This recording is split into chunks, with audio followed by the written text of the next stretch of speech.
Okay, I've got my two chargers here. I've never charged at a Tesla charger before. Here we go, I've pulled in. Someone unfortunately stole the spot on the other end, so I can't really stop.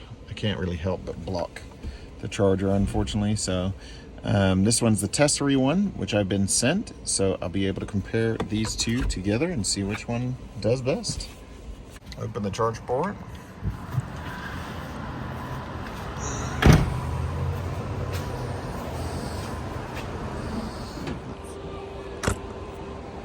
All right, here goes this one. Let's see.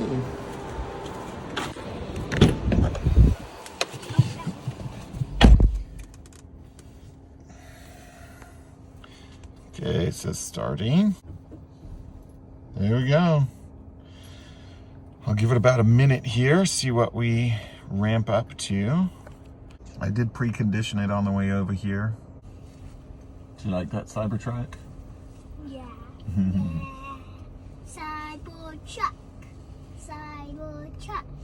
Okay, well, I sat here for a little while, ramped up to the peak of 73. I'll give the TESERY unit a try. I wouldn't expect a difference. Swap these over.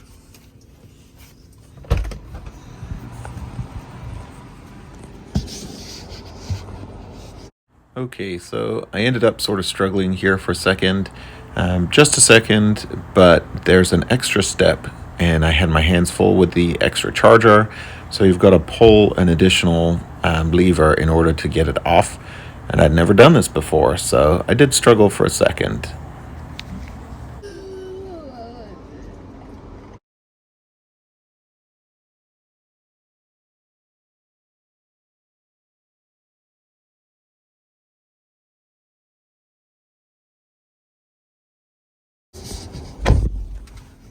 Okay, it's starting. Charging. I'll give it a couple minutes here too. It is sort of busy. We've got a Cybertruck down there, but I'd say about 2/3 of the stalls are full right now. Okay, coming over to the app, we can take a look. I did hit a peak, the same peak on both adapters. So the TESERY and the stock Ford slash Rivian unit was the same speed. I got 4.3 kilowatt hours in one and 4.1 in another. So for all intents and purposes, they were identical. You just see a small difference in price there. Okay, I had to come back out here and give this a test again because I was holding them inside. That this shape is just much easier to hold and to use versus the other shape. Because the other shape you have to sort of grapple the whole thing. They're about the same height from the top to bottom, but then this has the actual handle on it that's much easier to grip. As a measuring standard, I came over after the Tesla charging to an EVGO station by GM. It's a brand new station over by my house, and I rarely see people over here. But obviously, I don't need an adapter for this, so I wanted to give it a try so that we had something to compare to the Tesla and the adapters. Let's see, starting.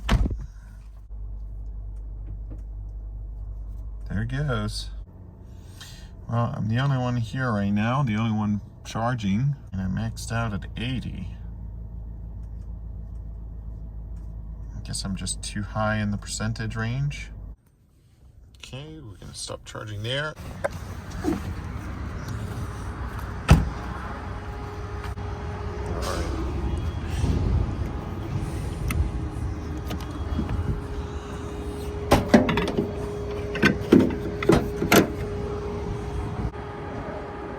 Okay, so this is my final opinion on both of these. I didn't pay for either of these. This one came with my Mustang Mach-E. It took about 6 months for them to send it out. I don't have one for my Rivian yet, but they're sending out the same units for Rivian as well. These are really hard to get. Ford is still trying to catch up with the backlog, and yeah, I still don't have mine from Rivian yet, but these are $200 on the Ford store online, but they're out of stock. You can't even get them. They're $225 online at the Rivian store, but again, I don't have mine from my Rivian purchase yet, so I suspect those are backlogged, though they do say they're in stock. The TESERY unit, I really like, actually.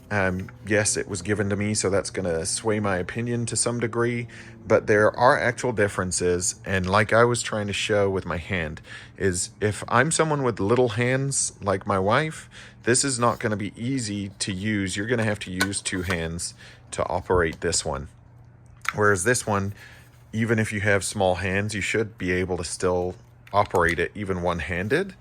And I actually don't like this. I get that they're trying to make it safer or something, but the reality is, it doesn't make it any safer, I don't think.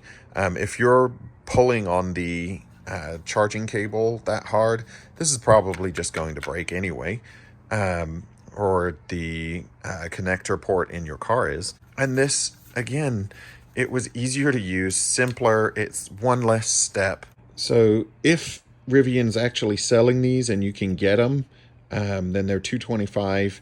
But again, I'm pretty sure these are backlogged because Ford says they're out of stock, and I don't have mine for my Rivian yet.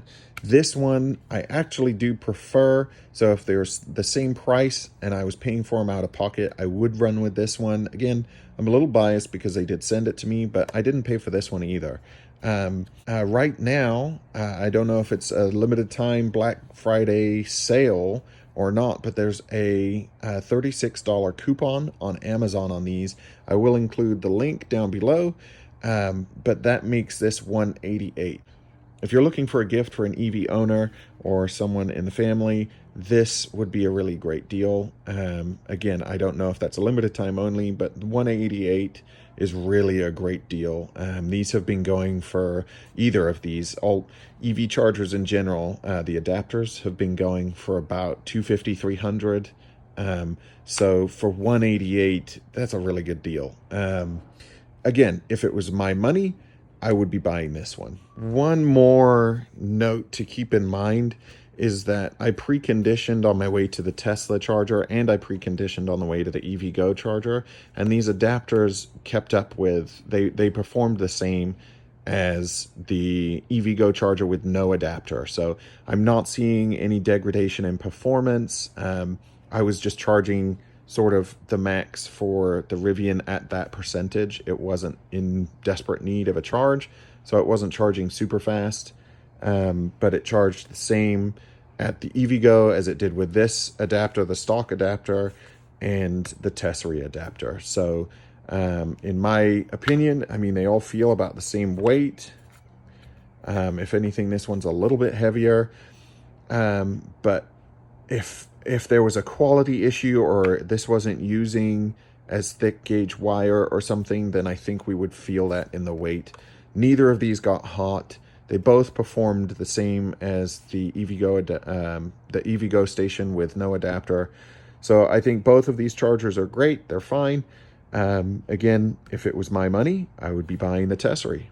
Thanks for watching.